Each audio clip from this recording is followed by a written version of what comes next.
So the formal name is Subdeacon Stefan. You can literally just say that. Gerges. If you want in the Arabic, it's funny. They actually kind of don't pronounce the second G. They say Gideus. Gideus. Yeah. Okay. In the Arabic, for So whatever reason. That's the proper name, Gideus. Yeah. But in saying that, Nicholas. you can. I once had my year 2 teacher who called my mum Mrs. Gherkin for whatever reason. Gherkin. Where did she get that from? I have no idea. She's just getting lazy. That's what it was. It was laziness. They don't have the flair of the foreign languages. You got the tongue. Yeah. You got the tongue. No, I can relate. I'm not very good with the tongue either sometimes. So a Lebanese background. Yes. Yeah. Lebanese, but born here.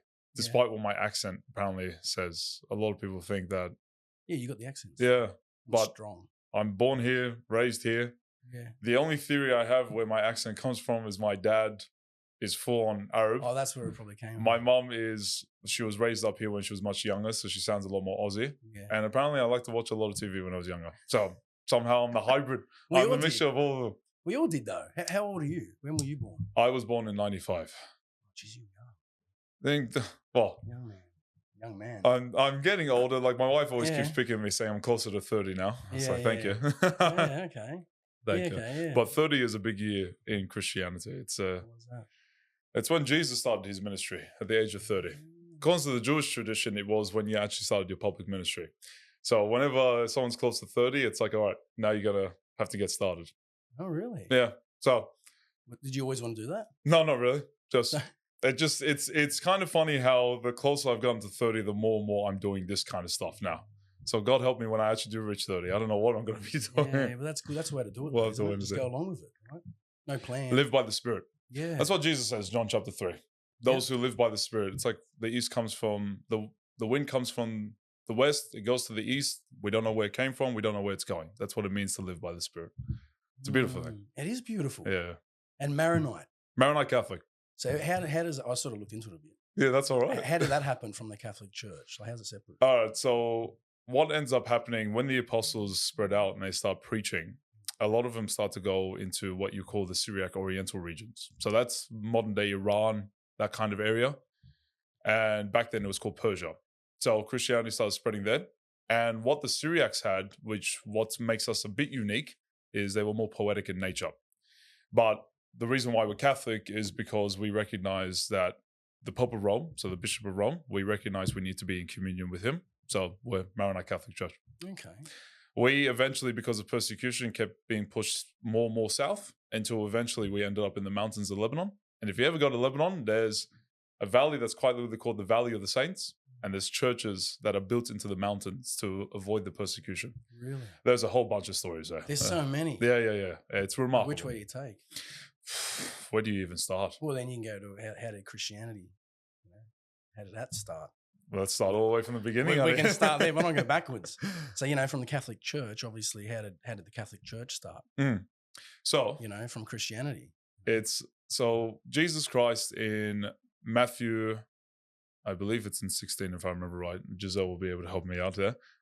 In Matthew 16, he says to Peter, "You are the rock in which I will build my church." But as a Catholic, I can actually tell you that's not even the most important bit. The most important bit is when Jesus says, "I will give you the keys to the kingdom of heaven." In a Jewish mentality, that's essentially Jesus saying to this man, "Besides me, you are the most powerful person in my kingdom when you're given the keys." So what does Peter do? Well, Peter's preaching after Jesus ascends into heaven. Peter's preaching. And the reason why the Maronite Church, we're very fondly connected to Peter, is one of the first places he finds is Antioch, which is our kind of epicenter. So we have a connection that goes back to Peter himself, which is amazing. But Peter decides Rome has to be the place where I'm at. There's a wonderful story of Peter. He was told not to go to Rome. And the reason why he was told not to go to Rome is because they were going to deck him. It was illegal to be Christian. And they were all saying to him, "Don't go to Rome, don't go to Rome." And he said, "No, I must go to Rome. Because if I can get Rome, I get everywhere." Rome was the major hub. And so when he dies in Rome, that's essentially the seat. That's the epicenter of all of Christianity. And that's where the Catholic Church, essentially, that's its center. That's where it goes from. So it's all based on understanding who the person of Peter is, not in accordance to himself. I think that's probably the biggest challenge that people have. It's Peter's just a man. Why are we focusing so much on Peter? It's the fact that Jesus, it's the role that he gives him. It's all about Jesus at the end of the day. If you don't get Jesus, you're not going to get why Peter's important. So I always like to start with Jesus. I'm glad that you came all the way back to the beginning. Really, Start with Jesus, because Jesus is the Jewish Messiah. He's not a religious hippie. He's not like he's not a Westerner. He's the Jewish Messiah. You have to understand what he's trying to achieve for Judaism, so then you can understand what he achieved for Christianity. And that's Peter. When you say hippie, though, this is what takes me back. Yeah, go for it. You find that the sacramental wine. Yeah. How did that start? That's the thing. See? I love your questions. I don't, mate. I've got so many. Yeah. But I want to, because it is. Well, this is what I was saying before we get back there. What's missing now? Just go on that. Is I think Jesus in people's lives. I was brought up with Jesus, and then things changed. I don't know if it's that religion sort of gets told it's a controlling thing. We get tied up in what we want, other people's opinions and so on. You know, so I think the way the world's turned at the moment, I think we need that faith back. Absolutely. In our lives, man. I see it from my own kids. Going to church, like, I want to go to church. Do they pray? No. The reason why we started to shift away from religion was actually a twofold thing. Firstly, because we started to rely more on our own intellect. The Enlightenment period was that period as to why. And I always like to say to people that, ironically enough, it's a Catholic that is renowned as the father of the Enlightenment period, René Descartes. And because he relies so much more on his knowledge and his intellect and not so much on his faith, all of a sudden, it's like religion is deemed to be stupid. But why is it deemed to be stupid? And this is where the other side comes into play. And I always interact with Catholics like this. They worship their religion and they don't recognize that their religion is what helps them to be able to worship Jesus. That's the problem. That's the issue that we're having. They go around saying they identify as a Catholic. But what does that even mean without Jesus Christ? So I'm glad that you're bringing it back to Jesus. But when you understand Jesus, it's then when you understand the Catholic faith as a whole. But we definitely need Jesus. So anybody who's trying to spread Jesus, like, yeah, man, go for it. That's fantastic. But it's from there that journey will begin again. So we've had no choice but to start from square one, which is awesome. We are essentially in a period of time. If you ever read the Acts of the Apostles in the Bible, we are in that period of time once again. We're in a society that isn't too favorable to Christianity. In fact, our separation of church and state, our politics isn't really governed by Christianity anymore. So we as Christians have to recognize we're not the powerhouses. There is essentially the secular world, whatever you want to call it. They're the powerhouse now.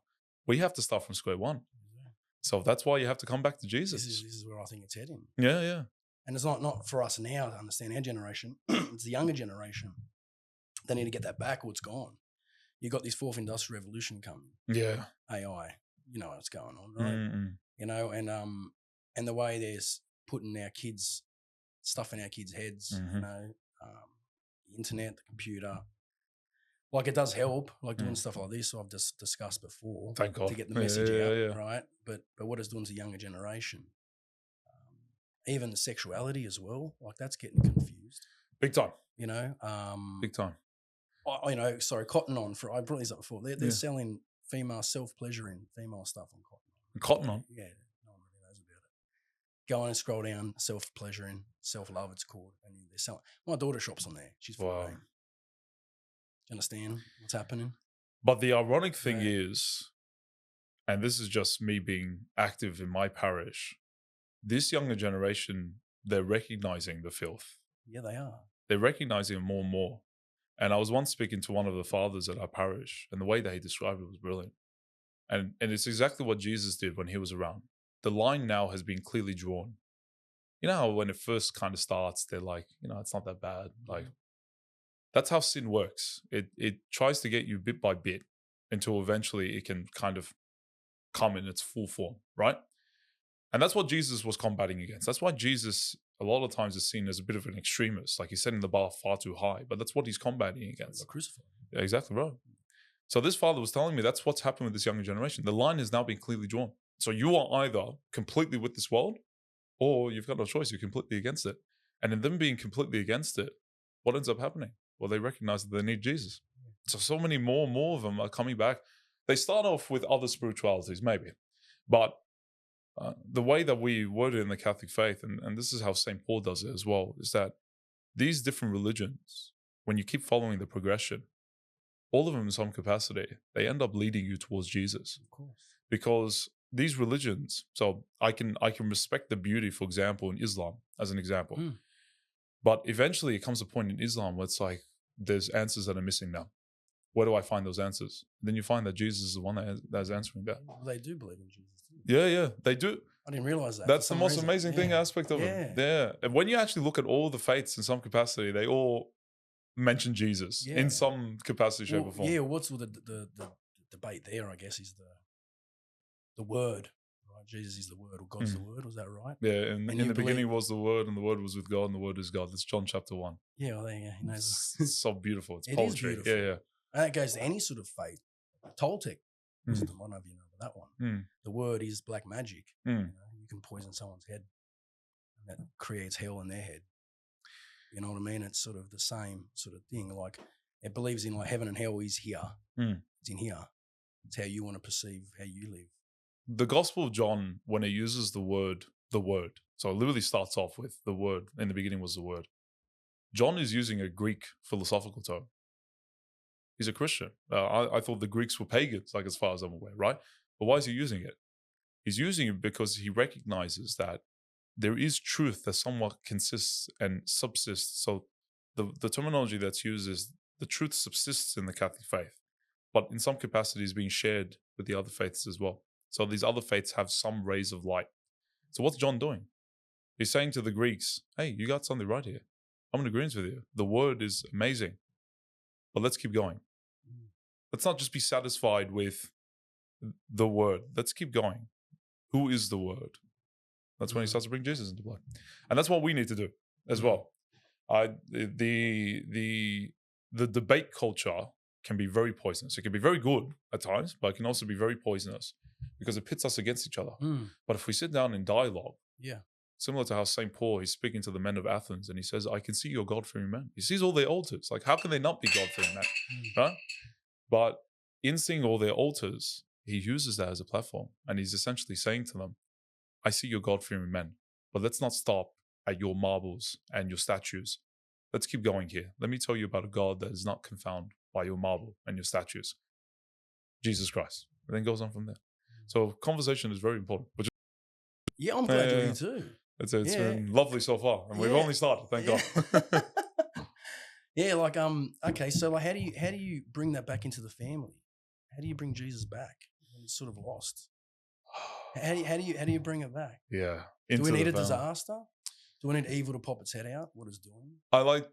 So in the Syriac tradition, it always speaks about how oblivious we are. We are stupid human beings. We are stupid. Yeah, we are limited in understanding. One of the great writers in the Syriac tradition, his name is Saint Ephrem, the Syrian, and he describes God as this immense mountain. And we think we have penetrated the top of the mountain, and little do we know that we haven't even covered a percentage of it. We've done nothing. So how do we cover this mountain? And like I said, it's the evil that's coming to families. How do we combat that? Well, what does Saint Ephrem say to do? In which Jesus Christ says to do as well. You have to stop trying to figure it out with your head. Go back to what Jesus says. He'll give you the answer there. So what does Jesus say to do? You're worried about the speck in other people's eyes. So even in regards to your children, in regards to your wife and so forth, jack yourself up first. Worry about the log that's in your own eye first. And when you worry about the log that's in your own eyes, you will inspire others. That's what you have to do. The same thing. Yeah. Matthew chapter 5, when Jesus says you are the light of the world, he's saying that to us. But he also says in John chapter 3, he's the light of the world. We have to radiate his light. So you got to know him before you're able to even lead others in that capacity. And the problem is, once again, when people think they can just lead based off their own rationale, what ends up happening? We end up with a fragmented society. Yeah. This is this philosophy, this is that philosophy, and so forth. Jesus Christ is a radical in regards to all the other religions. Because when you think about, for example, Buddhism, it's not even a religion technically, but nonetheless, Buddhism, it says this bloke named Buddha, he's found the way. When you think about Islam, Muhammad, the Prophet Muhammad is speaking God's words. Jesus says, I am the way. He's a radical, man. He is, isn't he? He is. He's the biggest hoax, either the biggest hoax in human history, or he is who he says he is. There's no middle ground here. So that's why it's so, yeah, there isn't. So you got to figure out what he wants. And here's the other reality of it. We have the Bible. Thank God for that fact. But even in the Bible, when you read the end of the Gospel of John, John says there's not enough books in the world to cover everything that Jesus ever taught us. That's a remarkable amount of teaching. So what then did he give us? He gave us what St. Paul calls his body. He calls us that living authority. That's when you start to talk about the Catholic Church. That's the one that continues that tradition on. But we can get to that a bit later on. Because this conversation, God knows where it's going. I've got ideas. But well, like you said before, I think it does come from my own journey as well. I think when you clear your head and get rid of, I always say the 7 deadly sins, you focus on that. You take away the 7 deadly sins. And I was telling people that you start to find balance, a bit of peace. You do. And it's real. You do. Yeah, and I think if people do that, they have better relationships. The children are brought up better. Absolutely. And then we can live in love and peace and all that sort of stuff, right? There's a mistake that goes around. It doesn't sound that hard, does it? No, it doesn't sound difficult at all. There's a mistake that people think Jesus developed a spirituality. No. He wants you to work. He wants you to act. He needs you to. He gives you the strength, but he needs you to respond. And the 7 deadly sins, these are vices. These are things that cause chaos. 100%. Because they're very prideful. They come back to the self. You start to disregard others. The virtues bring other people in. They start to form communities. And you notice that as a society, we're more connected than ever because of the internet. And yet we've probably never been more fragmented ever in human history. We need to be unified once again. That's what Jesus teaches in regards to the virtues. That's why the virtues are a very big part in our Catholic tradition. Anybody who says to me, for example, if they need some sort of spiritual advice and they ask me, SDS, I'm struggling with lust as an example. I ask them, what are you doing to combat it? I pray. Yeah. So this is the thing. But that's not what Jesus said. Jesus didn't say pray and then I'm going to look after it. Or go to church and just go to church. Like you got to do it with yourself. You got to respond. Live that. You have to respond. Doors. There needs to be that individual call simultaneously. The church is important. That's the community. But there needs to be that individual call. What are you doing to actually combat this vice? Or as Jesus Christ says, to gird up your loins. I don't know if you know what that means, but back in the day, they used to wear tunics. And running in a tunic is an incredibly difficult thing. So they'd have to tie this tunic essentially around their legs to be able to run. Jesus is saying, essentially, get ready for war. Yeah, get yourself ready for the battle. Pick up the weapons that I've given you and let's go. Let's march. And what's that? Is it they say the path to hell is a wide path. Wide path? Path to heaven is a narrow path. Yeah. Saint Ephraim. It's hard to go through the narrow path. Yeah, I want to do it. When you envision the narrow path, the way that Saint Ephraim describes it, this path, the reason why Jesus emphasizes it narrow, because it's only going to fit you. It's not going to fit anything else with you. So it's not going to fit your stuff. It's not going to fit anything. It's just going to be you. You need to refine the self. The hard way. Yeah. It's the easy way to go. Big path. Oh. That's where people are going. Exactly right. I see it. Yeah. It's very evident in society. That's why I think a lot of people are starting to resort back to Christ, because you can't ignore the evil that is around. Well, man, that's going back to COVID. Yeah. That was an awakening. A lot, especially for me. For a lot of people, yeah. But why was it an awakening for you? What did it make you realize? Oh, man. Well, I'm vaccinated. Yeah. And despite all the bad words towards me and all the, I stuck to it. And I remember saying, if this virus takes me out or whatever, that's God's will. That's it. I just knew. There was a lot of fear that was going around at that time. Absolutely. Yeah.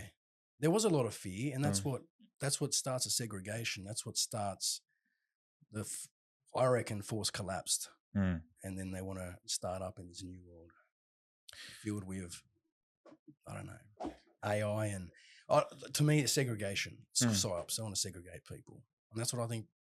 That's what's happening, and I think by bringing faith back, we need to bring people back together, like you're saying, because like humanity, it's just gone back to humanity. Like, is it lost? That's why it's sort of lost. And I think COVID sort of showed that a bit. Yeah. It showed it to me. Yeah. The way I like to word it to people is, if Satan is real, this is the kind of world that he would want. 100%. He would want a world that is divided, fragmented. And when you think about how we divide, I even think about the topic in regards to abortion. Mm-hmm. Maybe this will piss off some people, but that's okay. All right. I do that a lot to people. That's okay. Yeah, that's all right. But when you even just think about that topic, the whole argument where they say a female's right to their body and so forth, what they don't realize underlyingly, many people don't realize, you're pitting mum against kid. Like, dude, if you can separate a mum and kid, then what the hell is even sacred anymore, right? And that's what Satan will do. He'll form division. And when you think about it, that's exactly what was happening in Christianity. Jesus Christ even warned his followers, dude, people are going to hate you. Yeah, they're going to hate you. And society is going to be divided up against you. But the only way you're going to stay strong is by the peace that he grants to you, not the peace that the world grants to you. And that's what you realize, and that's what many people realize. During that COVID pandemic, everybody was panicking. I remember on the TV when they used to say things like, don't talk to your neighbor. Everybody stay in their homes. That's what I was upset about. That's fragmentation. Yeah. That's fear. Yeah. But Jesus says, I give you peace that is not of this world. What does that mean? That means that no matter what this world throws at you, you're still going to have that peace, which seems so paradoxical, but it's real. Something you're experiencing now, it's what a lot of people experience that are in the faith. It doesn't matter what this world throws at you, you just got peace about it. As you said, the virus comes and decks me.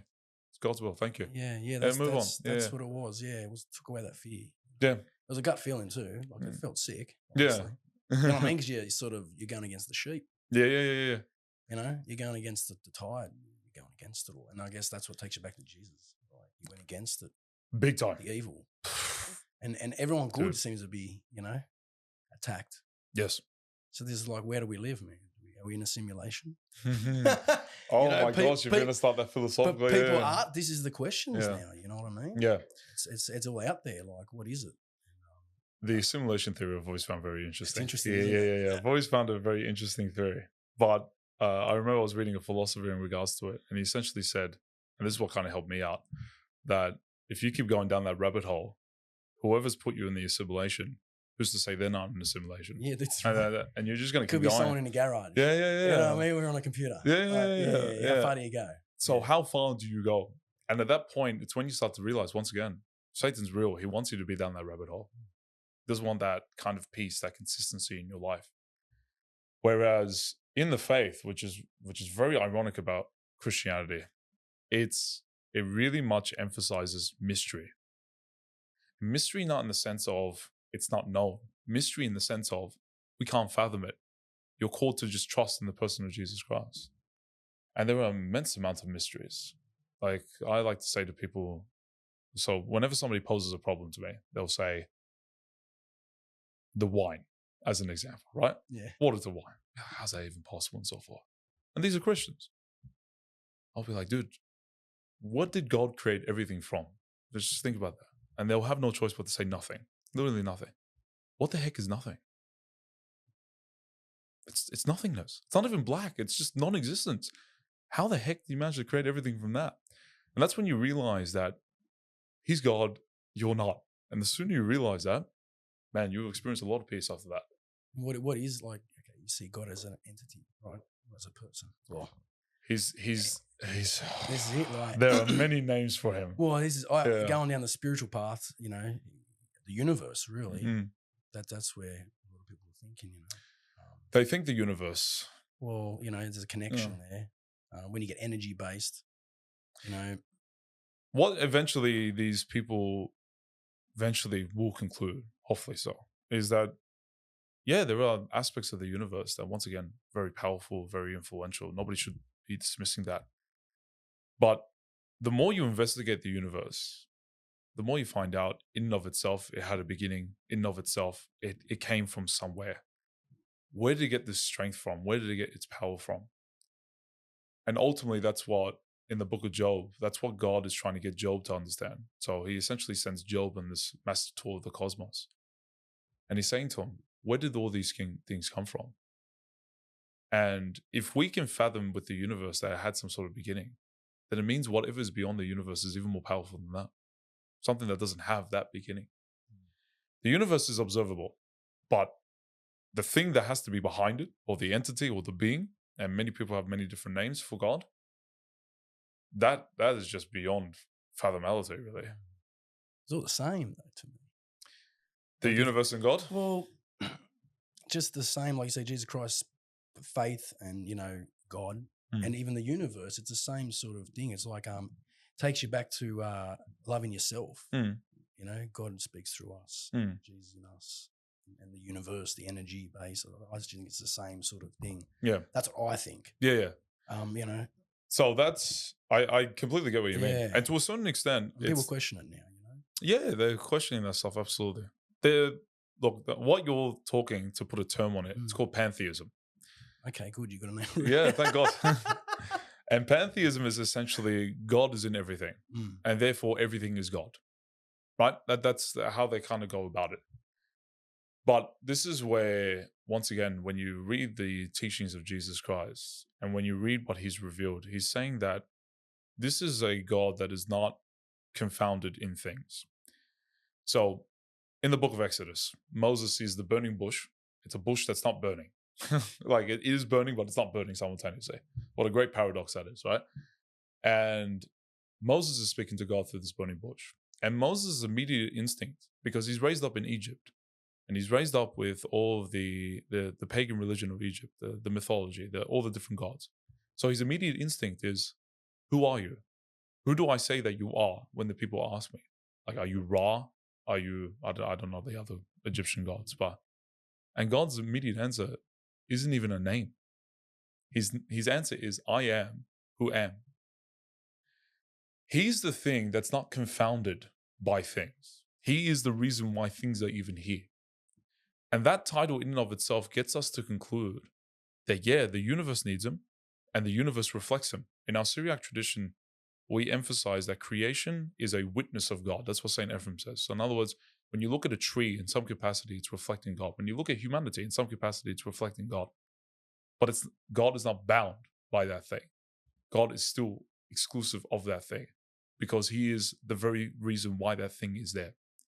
So that thing needs God, but God doesn't need that thing. That's the difference. So when you recognize that God doesn't need that thing, then he's not necessarily bound by that thing. But you recognize that that thing is bound by God. And that's when you start to form the proper relationship between God and its creation. But there's no need to rush. You're on a journey. No, I'm not rushing. I'm learning. If there's anything that the Syriac tradition taught me, which I exponentially, I can't tell you how much I appreciate it.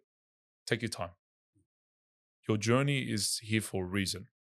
There is a reason why God is revealing things slowly. For certain people, it takes years, decades, a lifetime, really. And then for other people, like myself, for whatever reason, God says, and then here you go. Here it is here. I don't know. I can't explain why. How did that happen? Tell me. Now we're getting here we go. Giselle knows the story very well. In the beginning of Subdeacon Stefan. Many people are actually shocked by this because they don't really meet me until after I have that moment, right? But beforehand, I was, and when you say things like your question in the church, for example, that was me.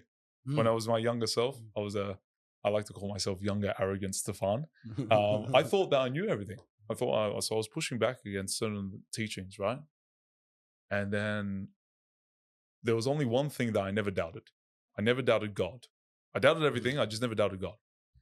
And then God said, all right, it's time to just bring you to your knees. And in this amazing paradox, on a night in which it came completely out of the blue, at least for me, it came out of the blue, but for God, he knew what he was doing. He made me question whether or not he was actually real. And I remember just going through this complete existential crisis.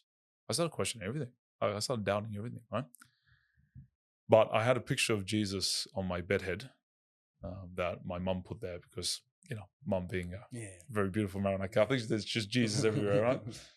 And I remember just looking at this picture, and I said one of the most simplest prayers I've ever said, but it's by its effect the most powerful. I said, I don't know if you're real. I looked him dead in the eye, and I said, but if you are real, I need you to help me. That's all I simply said. And then I just left it at that, right? Just going about. The next day, it was like as if Stefan just had a complete 180 because he helped me. He did exactly what he's doing with you. He put me down that journey, that path. The path where all of a sudden, he showed me why I was wrong. But he showed me why I was wrong, not by saying, hey, you're just wrong. Like just completely. He showed me the right way. He showed me the beauty of what he was doing. And it's through that beauty that he just enticed me. And then it's from there. Did you have a dark? Did you have to go through a dark place to get that? That's what happens, isn't it? Sometimes you have to be brought to your knees. That's what happens, mate. When you think about, for example, Peter denied knowing Jesus 3 times. He needed to go through that because Peter was an arrogant fella. Mm. He thought that he would stick by Jesus no matter what. And Jesus had to show him, you're not as strong as you think you are. He had to send him through that dark time in order to be able to teach him a valuable lesson. You need to be relying on my strength, not on your own. And that's why Peter eventually, at the end of his life, when he's crucified, like just imagine it, you're being crucified. Crucifixion as it is just a horrible death. And Peter turns around and says, I'm not worthy of dying the same way as Jesus, and asked to be crucified upside down. Does that happen? Yeah. You can fall and look up the paintings and everything. It's remarkable images. Really? That's why the upside down cross, people immediately say it's satanic. No, is it satanic? No, they took it from us, man. Oh, really? That's our symbol. That's a symbol of Peter. Really? Yeah. That's the symbol of the upside down cross. The dying to self. But Peter had to go through that to be able to have the strength to be able to do that. A complete rejection of self. So sometimes, yes, you have to go through darkness in order to be able to recognize the light. Oh, yeah, 100%. Everybody's journey is unique in that sense. Yeah. But sometimes you just have to go through the darkness. Happens. It does. It does that click, like you said. The best thing about God is that, and best piece of advice I ever give anybody, it's the advice that Saint Ephraim gave to one of his disciples. If you think you know God, presume that you do not. Because if you think you've figured out God's strategy, God's plan, you're already on the wrong path. Because God doesn't fit in your 2-pound brain. He does things that are beyond our comprehension. You know you're on the right path when you have no idea how the heck you even got on that path in the first place. Yeah, like now. Yes. Yeah. That's when you start to recognize you're on the right path. Yeah. It's like, I always use this example. Jesus chose Judas, who eventually betrayed him. He knew he was going to betray him. Why the heck did you pick Judas? That's Jesus' way of saying, I don't do things the way you want to do it. I do things the way I want to do it. He's God, you're not. The quicker you learn that, the quicker you'll be okay. We fit a part, didn't Judas fit some sort of part in his life? Some capacity. If Judas wasn't around, then, God is so powerful, he can use our stupid moves for his benefit, for his goodness. The crucifixion is the greatest paradox in human history. How the heck does the Messiah dying lead to the salvation of humanity? That doesn't add up rationally. But that's how God works. He works in this paradoxical nature. And in the Syriac tradition, they emphasize paradox exponentially. How God descends and becomes a slave. That those two things don't fit. God becoming a slave doesn't work. That's why even in pagan religions, like you think about the Greek gods who come down to become humans, like Hercules, for example, he's still at least somewhat strong. He's still somewhat dominant. And yet St. Paul describes Jesus as taking on the form of a slave. What the hell? God serving me? What the heck is this? That's the beauty of the Christian faith. That's the poetry of God. Server of the people. And that's what it means to be Christ-like. It's not this dominant overhead, I'm Christian, you're not, I'm better than you. It's, if I can use the words of my wife's patron saint, Saint Mother Teresa, when I'm cleaning the wounds of the sick, it's like I'm cleaning the wounds of Jesus himself. So what the hell, bro? What beauty is that? That's what it's about. That's Christianity. It's action. Yeah, I like to serve. Thank God. Yeah. In what way? Well, serve people. I always have. Then you get affected by it sometimes. You serve the wrong people. You learn. Like energy leeches. Yeah. I do. On weekends, I sometimes serve weddings. That's amazing. I like it. Yeah. It humbles me. Yeah. How do you serve them, but what do you do? I like serve waiter and tables. Oh, very good. Yeah, I like it. Like literally, physically serve. That's amazing. Yeah, it's just a physical thing of it, and I like it. Yeah. That, like, just think about the paradoxical nature of your statement. You serve people at the wedding, and you like it. Like, how many people are working these days and they hate Dude, their jobs? Yeah. Well, yeah, but they wouldn't even get back to that. Yeah.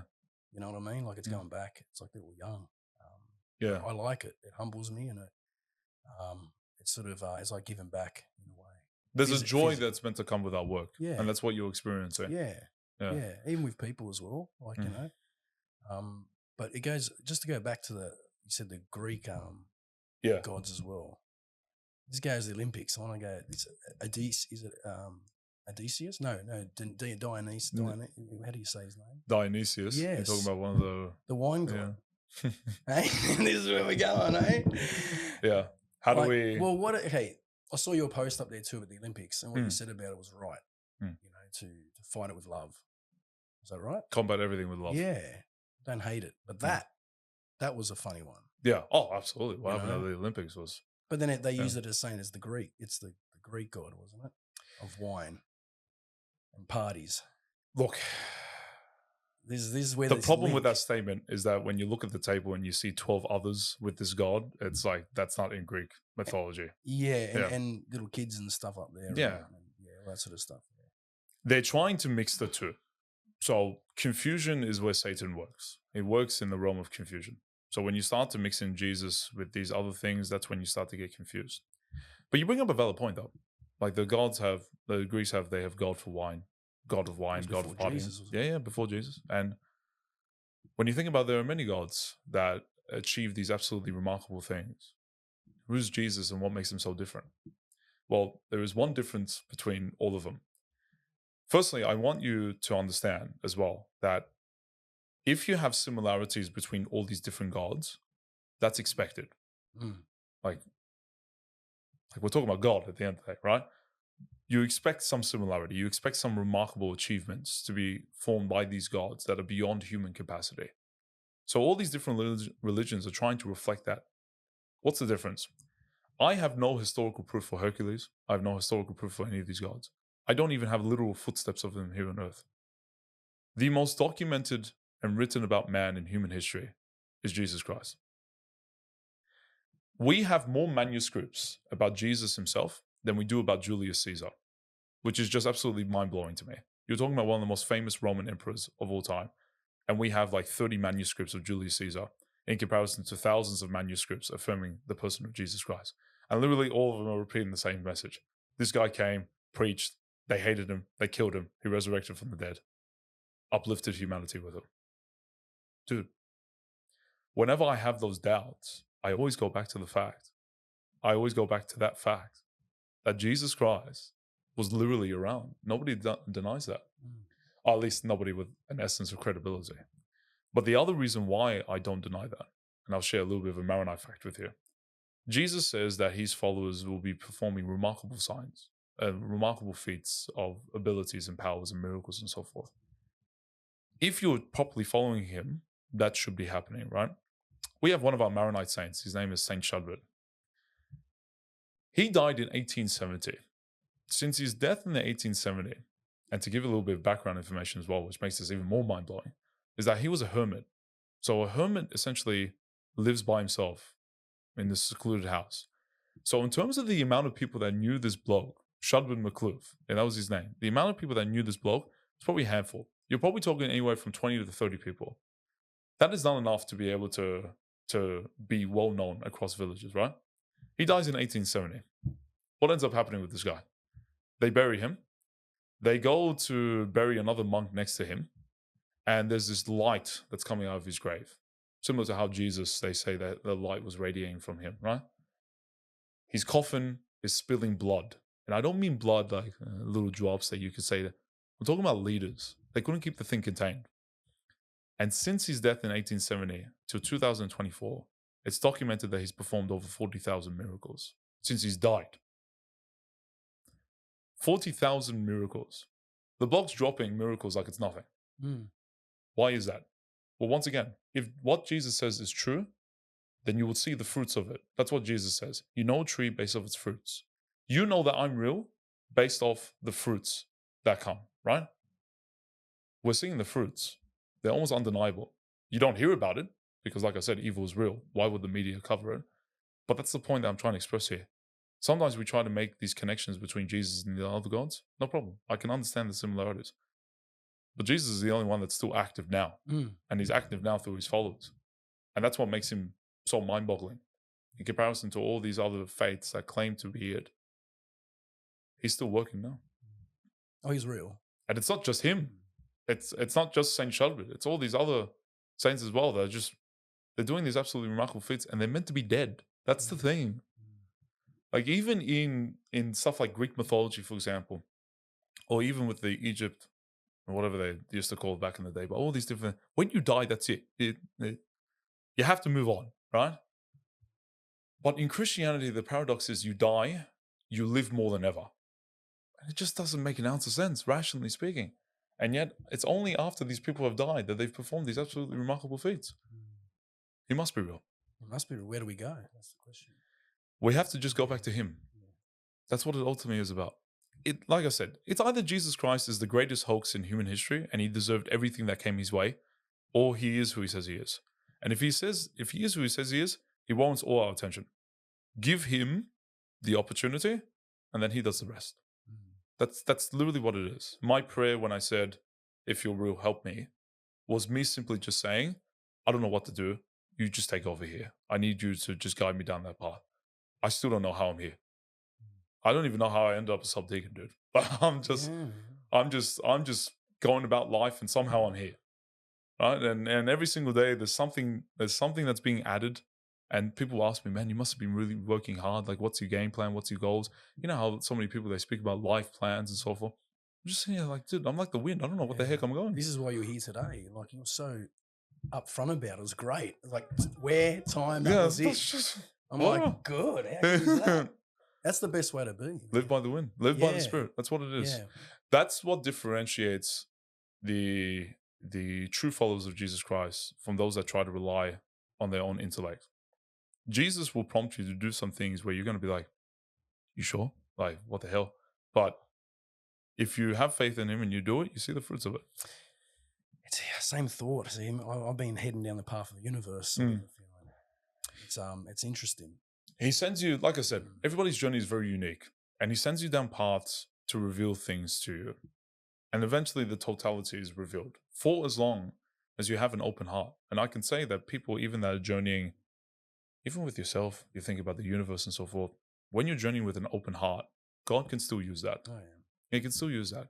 St. Paul says, for example, that certain people who aren't even Christian don't even know the true God. They know that he's real just by looking around. They know that he's real because they're listening to the voice that's in their conscience, in their heart, that nobody can reject. That's what the Catholic faith emphasizes exponentially.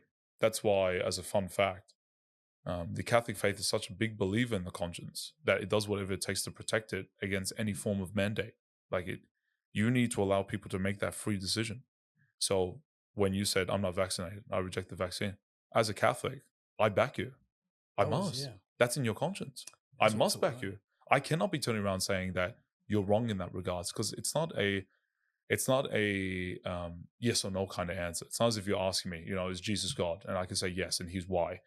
That's a matter of conscience. And when it's a matter of conscience, we have to allow God to be able to speak to that person personally. And that's what he's doing with you now. I know. And that's why I hurt some of my friends who are quite religious in ways. When the church is closed and stuff, it affected them. Big time. Oh, dude. It affected me exponentially. I emailed the church. He was upset. Absolutely. It's during those times where, no doubt, a lot of people probably got frustrated at the church exponentially. But what I admire exponentially is that, especially in our Maronite Catholic Church, our leaders have reflected back on that time. They said, what can we do better next time? At the end of the day, we're all going to stuff up. And I remember during that time, man, I was furious at so many leaders of the church, man. I was angry like normal. I was letting that anger boil up. Then I realized something. I was like, man, what the heck was the point of going to church every single Sunday and being told that we have to be following Christ? And Christ says, don't judge others, focus on the log that's in your own eyes and so forth. And then I've completely flipped it when things have gone wrong. And that's kind of the point here, that we become so fixated on the wrongs of other people. That's not the message of Jesus Christ. The message was, continue to refine yourself. You will be a light for others. But that was pushed onto us. Oh, yeah. this is the thing. It was pushed onto us. And that was completely utterly wrong. Else, yeah. That was completely utterly wrong. It was wrong. It should never have been mandated, like, ever. Yeah, well, but then after that, look at the path. There's Black Lives Matter. And then there's the war. There's transgenders coming out. You know, at schools, they're teaching different stuff. Oh, like last week, I think I mentioned kitty litter in one of the schools. You know, a kitty identifies as a cat. Oh yeah, I've heard that in a Catholic school. Yeah. In a Catholic school, I've heard that stuff in a Catholic school as well. So, like, this is where people, you know, my kids go to Catholic school, and I'm happy because it stops this. Why I thought it would. You know what I mean? So it's like, even though you have the faith, as like the big people, whoever it is, like the Olympics, they're stirring stuff up. They're trying to. They're stirring stuff up, and they can try. Like it. Yeah. Really, we shouldn't like it. No, we should be like. I'm not getting angry or frustrated. It's just, it's like I've got to do something. But the response that you have, especially in regards to your kids, is a very noble one. We need more fathers, more men to step up these days and protect their kids, especially against the works of the evil one. That's what made me realize. I always use Saint Joseph as an example. Saint Joseph was the one who was chosen to protect Jesus and Mary. So this is God. He doesn't need protection. And yet, this is God's way of saying, you need a father. You need that man in your life to protect you. If Catholic schools are teaching rubbish, we need men to step up like no tomorrow and say, what the hell are you doing? And it's happening. Unfortunately, it is. That's just the reality of it. Yeah. But in the flip side of it as well, this is where St. Paul says, where evil abounds, grace is ever present. So in other words, what he's trying to say is, the more and more evil tries to pick its head and influence the world, the more and more God is like, I'm going to send warriors. I'm going to send soldiers. And that's what's happening now. I felt it. I have young people who come to me now for spiritual direction, who went to Catholic schools, received little to anything in terms of formation. They have no idea what the heck they're doing. But they're coming with a zeal. Dude, they don't know. They don't know anything about the faith. But they just come with a zeal knowing, this guy, I need Jesus. I know I got his church. I just need that guidance. This is God's way of saying, man, you guys want to be a bunch of idiots? I'll take over. I'll do it myself. And that's what he's doing. So we live in the world. What I love how there's another Syriac saint. His name is Saint Isaac. He says this: as a Christian, you're not called to hate life, but you're called to also embrace death. Oh yeah, great paradox, right? In that sense. So in other words, what's he trying to say? He's trying to say, live with that freedom and that joy, knowing that no matter what evil throws, your God's got you. He's already won. So you can go out there with all the courage in the world to push back against evil, not to just sit back and let it happen. I'm glad to hear fathers that are stepping up. Oh yeah, I'm a St. Michael sort of a guy. Yeah. Oh, we need more St. Michaels, believe me. Yeah. We need, and the funny story about St. Michael is an archangel. Archangels, the title is a bit misleading at times because we think that they're one of the higher ranks. They're actually only like second on the bottom or something in terms of the ranks of angels. Satan is a cherubim. Cherubim are the top rank. They're the ones that radiate the light of Christ. So he was a top angel who thought he knew more than God. This is Satan. Yeah. So what did God do? In the book of Revelations, it says he calls up Michael, the archangel. And essentially he's saying to Satan, don't think you're so good. I can raise up one of the angels that's below you to defeat you. And that's what God does. He calls the most unexpected people. Saint Mother Teresa, I use her as an example all the time because she was like 5'4". Like she was short, this woman. Really short woman, doesn't have any element of intimidation. And I can't tell you, when she would step into a room, American presidents would buckle in terms of what she was about to say. She would tell them off with the strength of 1,000 men. That's God. That's how God works. That's how God works. And that's how he's working now. He's calling up people that you would never expect to fight back against this battle, including yourself. Oh, yeah. Including everybody that's here. Yeah. Nick's one of them too. Yeah. I know he is. That's why I'm here. Yeah. As well. You're doing a great job, Nick. He's doing a great job. Yeah. But it just takes time, doesn't it? Like I said, if I was a local, I'd be here more often. But it's a bit of a trek to get here. Yeah. You're not far. It's around a 40-minute trek. Like 40 minutes. Take the narrow path. Subdeacon. Well, you're good then. Yeah. It's this is where the whole angels and demons as well. That's one thing I worked out. Very mysterious area. Yeah. That's when I was going for my little time. It's like, wow, there's so many. Like evil really pops out. Oh, big time. And it's not. I look at people and you're like, if they're angry or whatever. It's like, man, the devil's working well. And that takes you back to the emotions, not controlling them. Takes you back to 7 deadly sins. Like that's evil coming out into this world. So that's why it sort of thinks, you know, how do you take that away from someone? You know, you can take them to church and teach them, but it's going home doing the work. Like every day, you know, treating people nicer. Yeah. You know what I mean? Like it's like they get trapped and then people open up to the negativity of others and it just creates this mess. Yeah. You know, and that's the, to me, that's the demons, you know. Like absolutely. You know that saying about the sheep and the sheepdogs and the wolves. I can relate to it. Yeah. The wolves in sheep's clothing. Oh like yeah, I call wolves out all the time. Yeah. I can't help it. You They know? think they can hide, but for somebody who's especially following the right path, they're very evident. So Satan, Jesus describes him as the prince of this world. So it makes sense that if you're battling against him, he's going to make your life very difficult. And yeah, you're absolutely right in the sense that people, they come to church and it's during the week where they're getting smashed.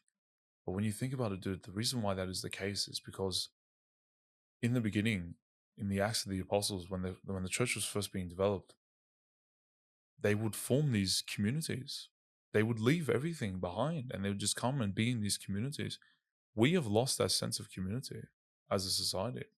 We think we're more united than ever. We're not. Social media has made us individual persons. Yeah, it has. We are not meant to be by ourselves. We are meant to have a community that's behind us. Why do you think anxiety is through the roof? The suicide rates are exploding. The depression. People are lacking in community because we are created to be community beings. Dude, for 2,000 years, humanity naturally came together as a group, a community. You can't tell me that all of a sudden you can just change that like that and expect no consequences whatsoever. And that's exactly what's going on here. That's exactly what Satan tries to do. I'm so glad that you mentioned that. The whole idea that he tries to fragment, he tries to separate. He's trying to segregate us. Because when he segregates, he gets you at where you are. But that's why Jesus already knew his game plan. And Jesus said, so where 2 or more are gathered in my name, there I am as well with them. I love how, I believe it's Saint Isaac, or no, sorry, another bloke, his name is Jacob Afrahat, Saint Jacob Afrahat. I love how he puts it. When you think about it, Jesus is always with you, which means you always have 2. Just the other night, I was praying with somebody who was giving them some spiritual direction. And they were telling me how they can't envision Jesus. They can't think of him hugging him or something along those lines. And I had to explain to him that when we are baptized, St. Paul describes us as putting on the new man. We put on Jesus. Ephraim calls it the robe of glory. We are called to be Jesus for other people. You find Jesus, just as you said, I love that language, you find Jesus within yourself. That's where he's at, right? So it's this idea that you're never alone. You've always got that person that's with you. So we need the world to know that more and more. We need the world to know that Jesus is with you, but Jesus also simultaneously, he built a church for us to be a group. And when we're being segregated, that's when things are going wrong. And life gets busy. Oh, busyness is a big one. Every kid has 3 sports, you know, dude. Saturday, Sunday, everyone's busy. There's no room. No one's got any room anymore. It's ironic because we should be the society that has the most room. When you think about the technological advancements, like back in the day, they used to work the entire day just to be able to make food. Yeah. And nowadays we can just Uber Eats it and have food. That's right. We should have more time. Why don't we have time? And that's why I would say that it's not a general principle, it's not a general law, but I would say that everybody should have what it's typically called a spiritual director. Traditionally, it's called a spiritual father. Somebody who looks at it from the outside, knowing God, who has that proper relationship with God, looks at it from the outside and says, why do you have this? Why is this here? Why are you consuming your time with that? And the reason why that's so important is that's what Jesus says. Like, for example, the rich man comes up to him and says, what do I have to do to get to heaven? And Jesus knows what's consuming his time. He says to him, you want to get to heaven? No problem. Sell all your stuff, give the money to the poor and follow me. He knows exactly what he needs. He's not saying that being rich in general is bad. He's saying that what you need right now is this. And the man didn't want to let it go. We are so attached to these things, attachments. We don't want to let them go. That's why he emphasizes narrow gate. Like, you can't come with this stuff. It's either you're coming, it's you and Jesus, or it's nothing. Can't take anything with you. You can't. And that's the problem. We attach ourselves to this thing. I was speaking to somebody the other day. I could not believe it, but they spend on average around 9 hours on social media a day. 9 hours. 9 hours. I was like, dude, how? Like, how are you spending that much time? It's in the virtual world. In the virtual world. But that's what I mean. Like, we think that we don't have time, but we don't realize that. And as Satan does usually, he just creeps in disguise, wolf in sheep's clothing. We don't realize that he's actually creeped in, and he calls it entertainment. But really, he's just consuming our time. 9 hours, dude. What the hell? Like, you could read, you could grow, you could go out there and help others. You could do so much in that time. Get some sun. Yeah. Go out there and just have the grass on your feet where you feel God's presence as well there. 9 hours on social media, just like a mindless. That's where everyone's going. That's where everyone's going. Yeah. That's why we need, ironically and paradoxically, but we need this that says, watch this and then stop watching stuff like this. This is why I always say, if you can't beat them, you join them. Yeah. Well, you have to, dude. You know, like it's. Jesus became man. Why? Because God tried with the Israelites so much to try and perfect them, and they weren't doing it. So what did God say? Fine, can't beat him. You got to join him. Yeah. And he became man in order to uplift us, to show us that way. That's how you. And it's like, if you want to bring down the beast, you got to become the beast. To a certain extent, yeah. But understand the wolves to fight the wolves. You gotta, in essence, know your enemy, and that's the problem. That I guess many people, they think that if I just ignore Satan, everything's fine. You gotta know. Embrace him. Yeah, you gotta know that he's there. You gotta know that he's there. You gotta know that he's around. You can't just be ignoring him, because as Jesus says, he can just look like a sheep. And if you're not actually aware that he's around, you think everything's fine and dandy. Right. You don't realize you're leading down a path of destruction. You got to be wary of the fact that he's there. But then the other flip side of it, and you've probably interacted with Christians like this before, the other extreme side is like, everything that happens in life, Satan did this, the devil did that. Really? I stubbed my toe in the bed. That's the devil. He moved the bed. Really? And you'll be like, like, all right, I get that he's powerful, I get that he's good, but he's not that good. Yeah. You gotta. So they start to put him on the same level as God. Take it easy a bit. Don't wind it down a bit more. That's where Jesus. So they see a blind man, these apostles, and they ask Jesus, who sinned? Well, why is this man blind? Is it because he sinned, or is it because his parents sinned? They were focused on the fact that because they sinned, God was punishing them. They were focused too much on the evil. And Jesus raptures everything. And he says, no, he's blind because God's glory is going to work through him. Like, dude, how? How can blindness be for glory? But he ends up showing, by healing him, he ends up becoming this great witness for Jesus Christ. That's the point. We go through sufferings, we go through bad times. It's so we can become greater witnesses. So that way when somebody asks us, as an example, I know plenty of people that have come back to the faith. They used to be drug addicts, they used to be gangsters. And there are plenty of people that are down that path. You're able to relate to them because you can say, I used to be like you. I know what you're experiencing. I know what you're going through. Here's why you're feeling it. Here's the answer that you need. That's the most beautiful thing about that path. That's like Stoicism. Obstacle is the way. You know Stoicism? Stoicism I know very well. Yeah. It was one of the things that I was reading very fervently. And a lot of the early church fathers actually do use Stoicism. They adopt it. And once again, it's the principle of we can find the rays of truth in other things. And Stoicism has, to a certain extent, those rays of truth.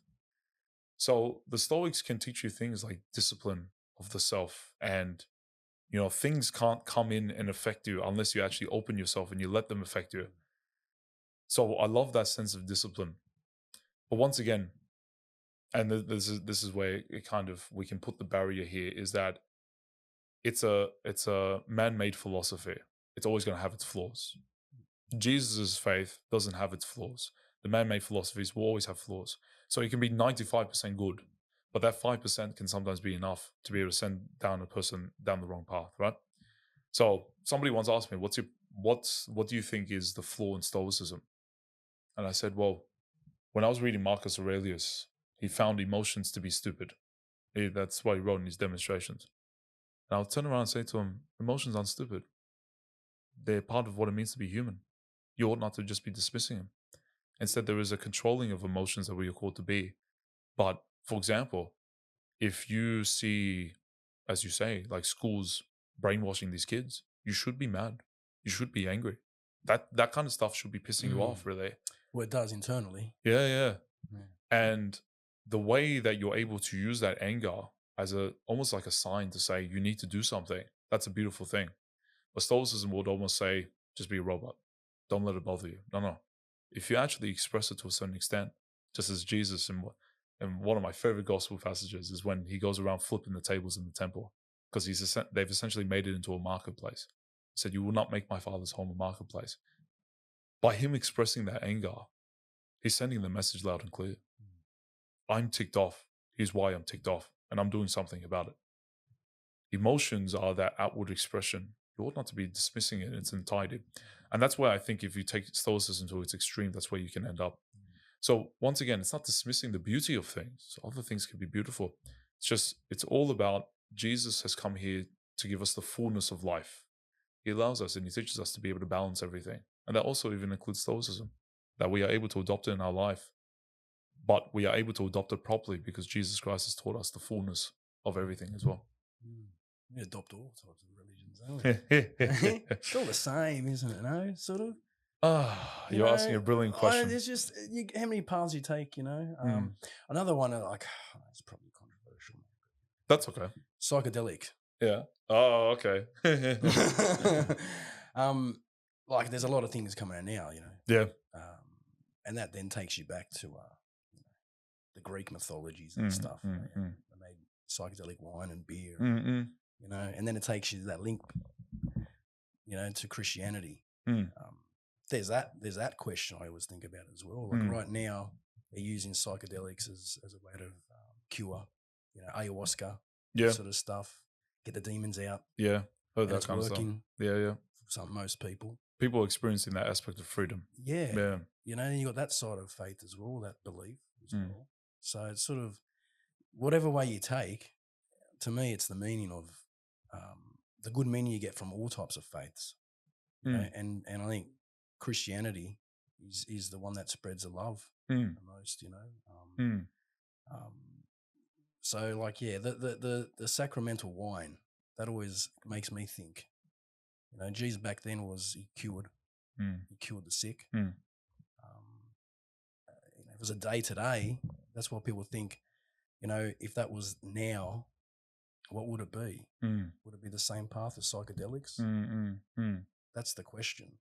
I'm so glad you're comfortable enough to be able to ask these amazing questions. Man. Yeah. And you don't have to answer it. Yeah. But this is what people will know so much more now. I actually had one of my cousins, their partner, who asked me sort of that similar question. What's the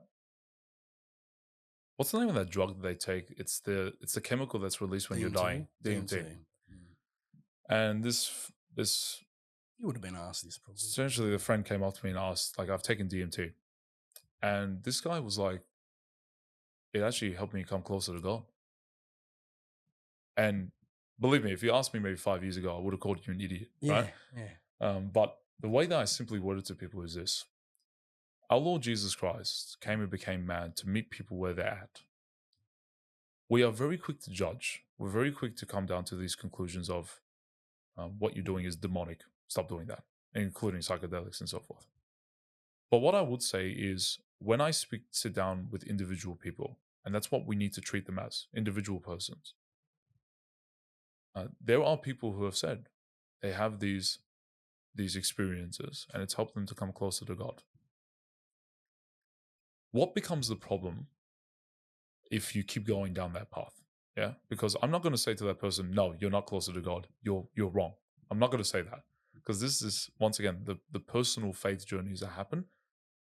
We can recognize the beauty even in situations where we're like, I don't know, right?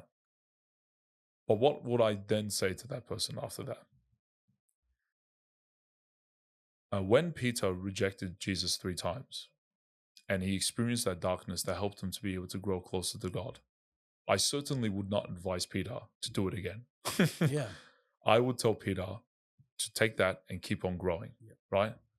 Because if you keep doing the same thing to try and grow closer to God in that regards, you're essentially saying that this is the only way that God is working here. So you start unboxing God. So what would I then say? I would say to that person, no problem. God met you where you are.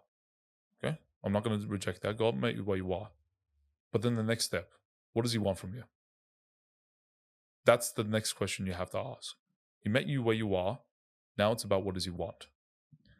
And when you start to investigate that and you truly open up your heart, you start to actually move away from this kind of stuff. It's very ironic. It's to a certain extent maybe paradoxical, but it also makes a lot of sense. Like, for example, I use the analogy of marriage. So I have Giselle and I will be celebrating 3 years in December. Yeah, thank God. And I was explaining to people that in the beginning when you get married, you're thinking about where you're going to live, the furniture you're going to get. You think about all these different aesthetic stuff, right? Then as you grow more and more in love, you're like, who cares? Who gives a damn? Right? All this stuff you start to strip away. Why? Because you're just content with the person. Like I joke around, I say that I'd live in a caravan. Yeah. But Giselle is never going to live in a caravan. But that's okay. That's not problem. Cool, right? Yeah. It would be awesome, right? Just go on the road with it. Yeah, it's not going to happen. Why? Because the love that you're experiencing from that person surpasses all the stuff that you have. That's the same with that. The more and more you're growing closer to God, the more and more you're dishing the things that are unnecessary. And you're only focusing on that is necessary. Now, as a Christian, let's look at Jesus Christ for a moment and say what is necessary. What does he say is necessary? And he says the only thing that's necessary is me. That is the most profound statement of Jesus Christ. I'm the only thing that's necessary in your life. Come to me, you'll get everything. And what does he say? John chapter 6, he speaks about drinking his blood, eating his body. And it's in the form of wine and it's in the form of bread. And you're starting to make that connection as of, with the Greek gods. Yes. And Jesus, keep in mind, he's also speaking to Jews. Jews, as part of their sacrifices, one of them was wine. They would give the wine to God, right? What is Jesus doing? He's meeting them where they are. He's like, hey, I know you've got bread, you've got wine. He's even, to a certain extent, even speaking to the Greeks. He's going beyond the Jewish community. I know where you guys are at. What you're doing is a ray of truth that's come out of me that's guiding you closer and closer to me, and you don't even realize it. So when he's using wine, it's his way of looking at the people and coming to their level. St. Ephrem describes it as he uses simple symbols to elevate us because we are simple in our nature. So he needs to use the simple to grasp us in. So what I would say at that point is that making those connections, no problem. But what's the end goal of the wine? What's the end goal of the bread? What's the end goal of his body and his blood? Well, it's as simple as this.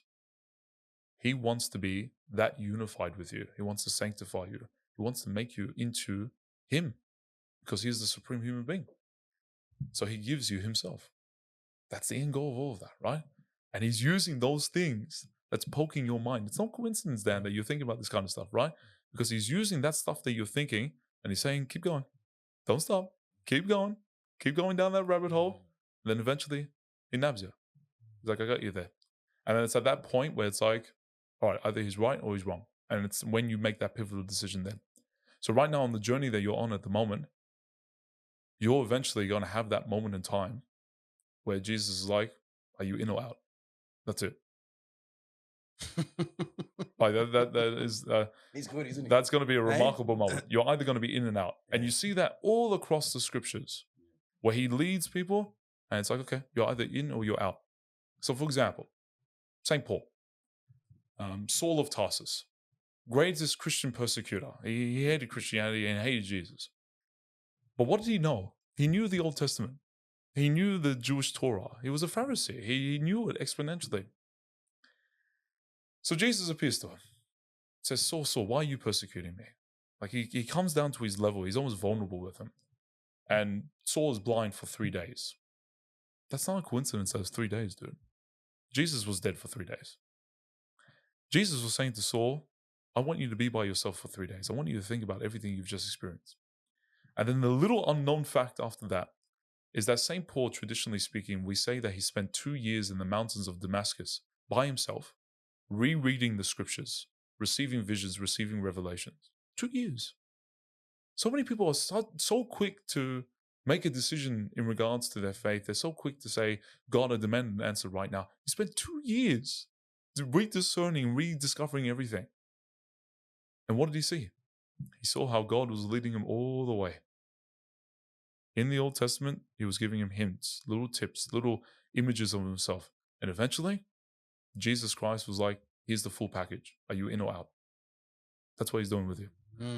So he's nabbed you with the wine because he knows that you're curious. Oh, yeah. And he'll eventually get you with the full package. Oh, probably. No, Yeah. That's not a probably.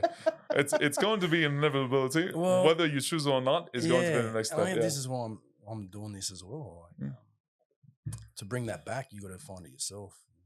Lead by example. You must. You can't just tell people. Yeah. Can't just say what's going on.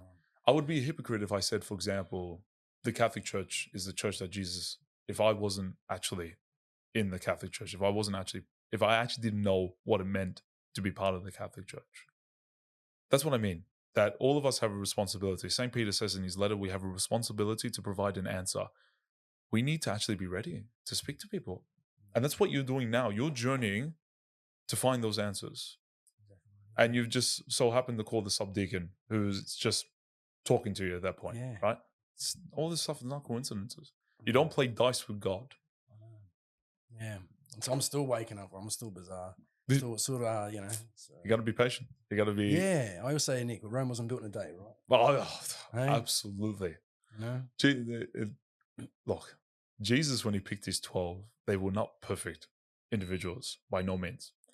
But he was forming them for 3 years. And then eventually came time for them to be released and to start their mission. And they were jacked. They were ready to go. You've just started, right? And that eagerness to learn is a beautiful thing. And even the eagerness to share is a beautiful thing. But at the same time, we forget about the beautiful virtue of prudence, to just take a step back, breathe for a moment and think, am I ready? Or am I just a child? I love the image that St. Paul uses. He says, you're still children. I'm feeding you milk. Eventually, I'll give you meat. But right now, you're just still kids. I can't give you the meat just yet. So right now, it's like I got to give the milk. I used to before, like if you speak to my wife, I used to go straight to the higher concepts. My gosh, I used to get up there and people would be like, what the hell are you talking about? Right? And that's when I realized not even Jesus did that. He spoke to the shepherds and he used their language. He spoke to the people and he used the common language. That's why he uses bread and wine. These are common staples. These are ways for him to bring the people in, to help them to understand things, to then eventually get up to those higher. That's what he's doing with you right now. It's a job, isn't it? Start from the bottom up. If you don't know how to speak to a person at that level, you shouldn't be teaching. End of story. Yeah. You need to be able to speak to them at that level. That's what it means to be a Christ-like teacher. That's what you got to do. No ego. Yeah. Revelations. My favorite book. Because many people have wildly different conspiracies in regards to it. It's fantastic. Is it happening now? What's going on? Can I blow your mind with something? Yeah, please do. Okay. All right. Why is Revelations the last book in the Bible? Why?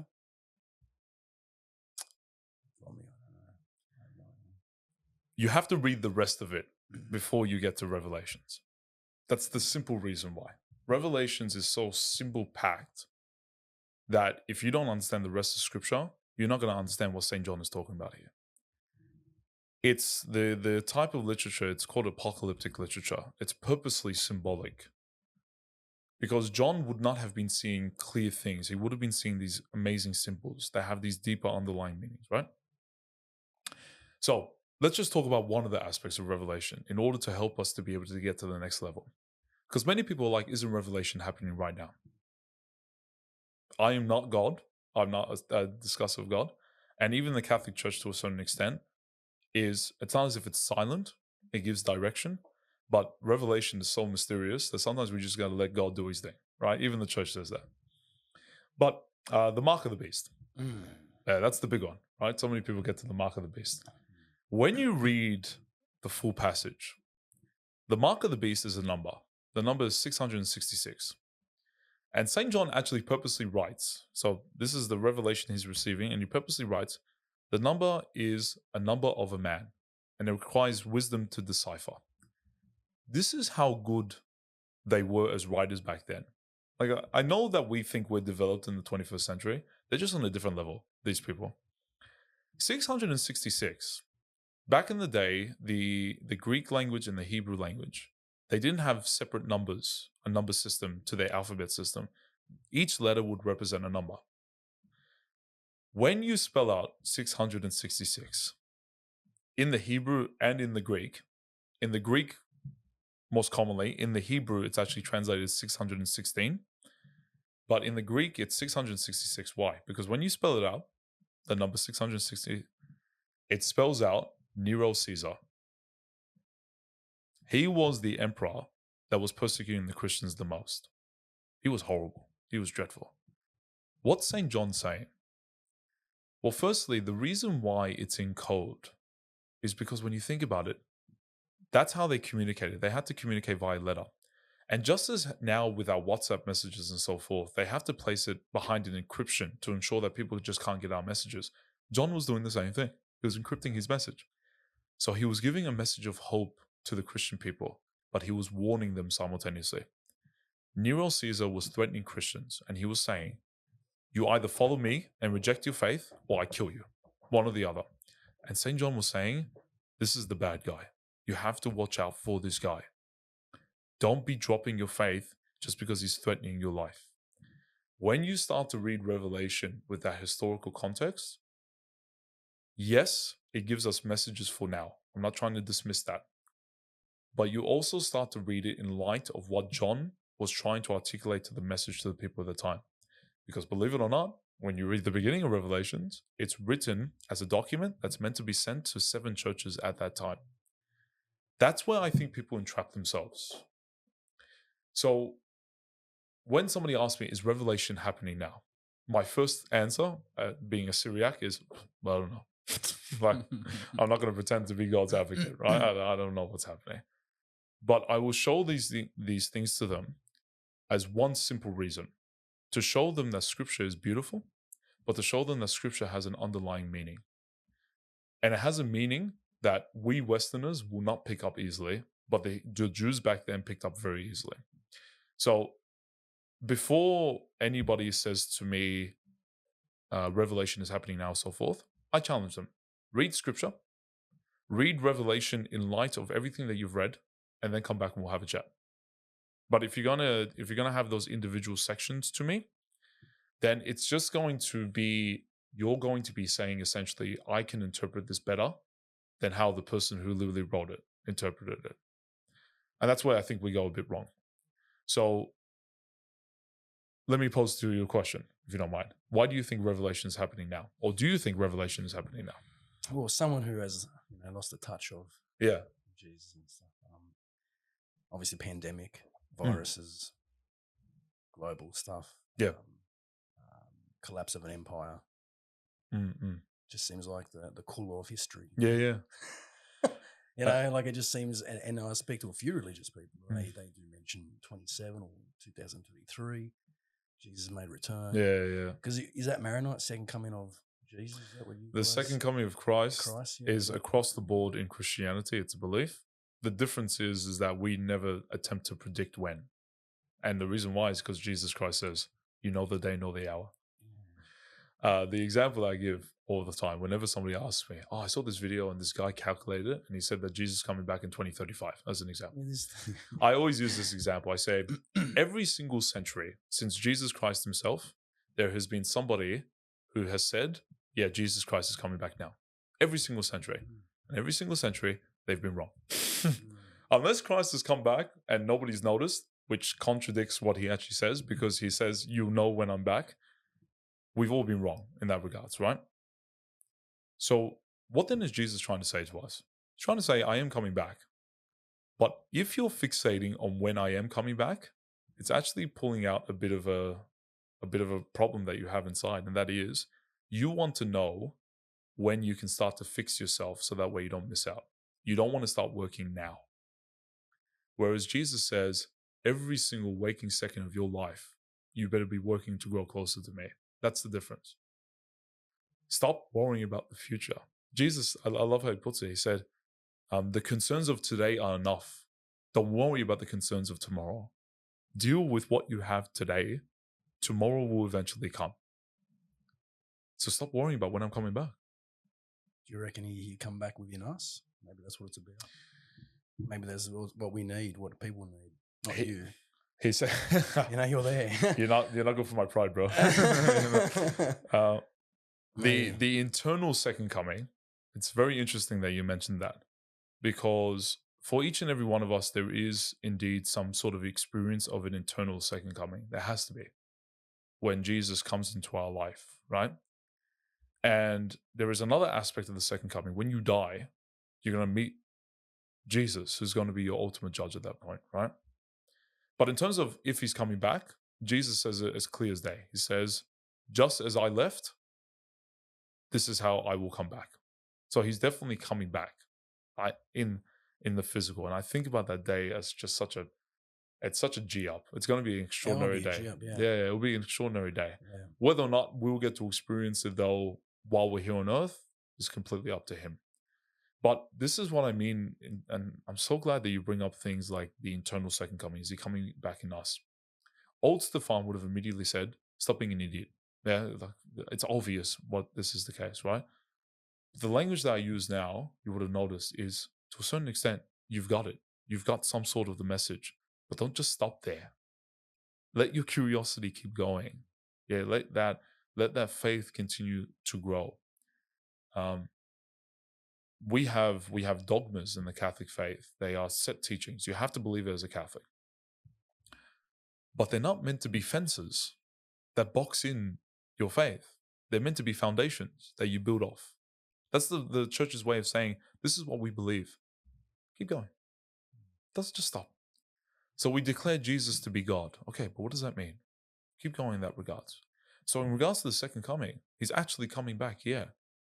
But that doesn't mean that in some capacity, there isn't like these little mini second comings, right? Or these little personal second comings to a certain extent. I wouldn't use personal second comings, personally speaking, only because I think the terminology can confuse people. But Jesus does come back into your life in some capacity. And it's like all of a sudden you've been renewed, just as he says will happen when he does come back. That was what we're getting ready for. He prepares. You're bang on, Dan. See, you're pretty smart, dude. Oh, I try not to be. Yeah, no, I just like answers. That's all. We all want answers. Yeah. I just in the feeling of it too. Yeah, it feels like it's right. We like answers because we want to know what's happening, but we don't realize it. We practice faith on a daily basis. So I have faith in my wife. I don't see Giselle every waking second of my life, right? There are times where she has to go to work while I'm going to work and so forth. I have faith that she's not cheating on me. I have to. But why do I have that faith? I don't just have blind faith. I don't just have a faith that's just like, oh yeah, I just believe because I believe. I have faith because I know Giselle is a person. I've formed that intimate relationship.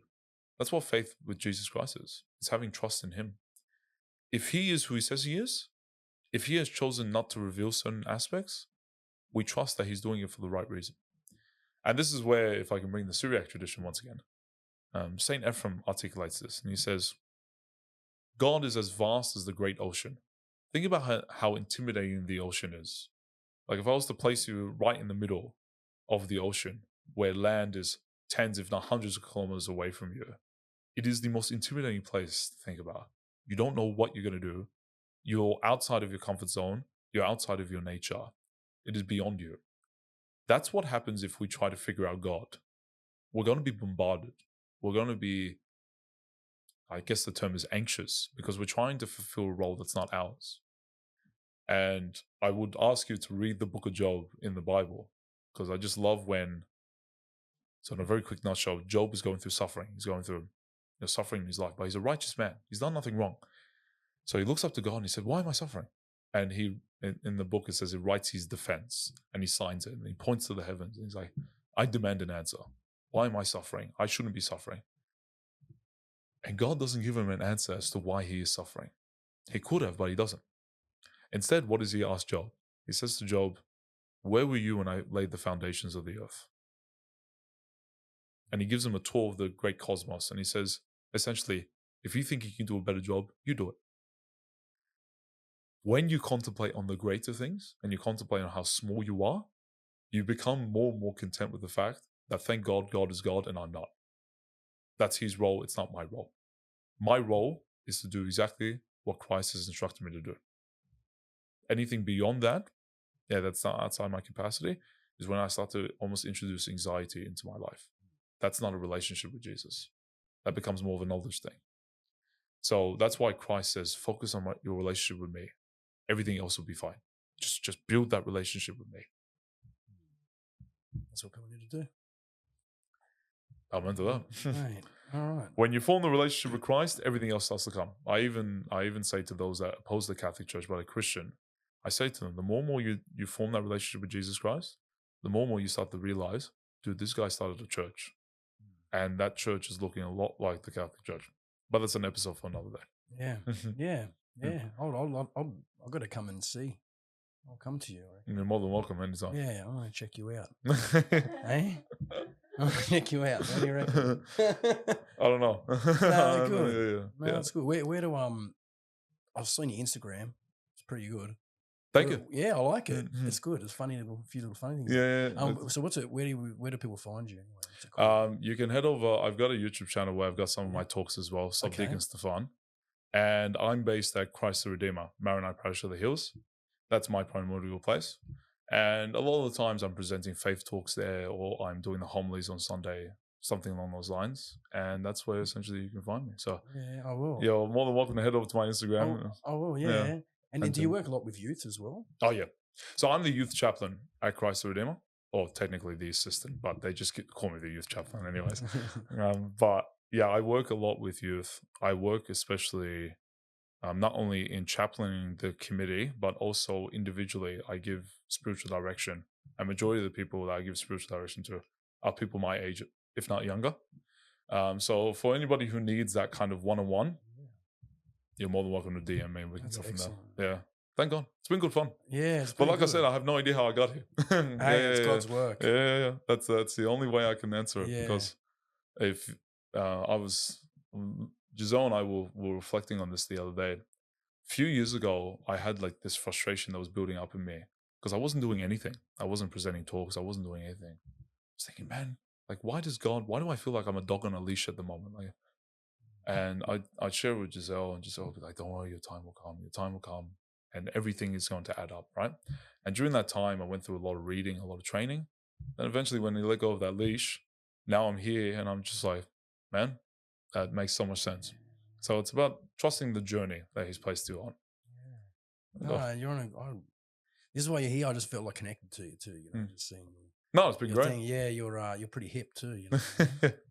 I try to be. You keep him young. Yeah. Cool, she absolutely does. Yeah, thank God for that, bro. Yeah, well, that's so good. Yeah. You gotta keep up. Like I said, you gotta meet people where they are a lot of times, and when you meet them where they are, you're able to then lift them up from there. Yeah. So, good. Well, thank you so much. Pleasure, man. Absolute pleasure. All right. Yeah. I'll catch up with you soon. Hopefully so.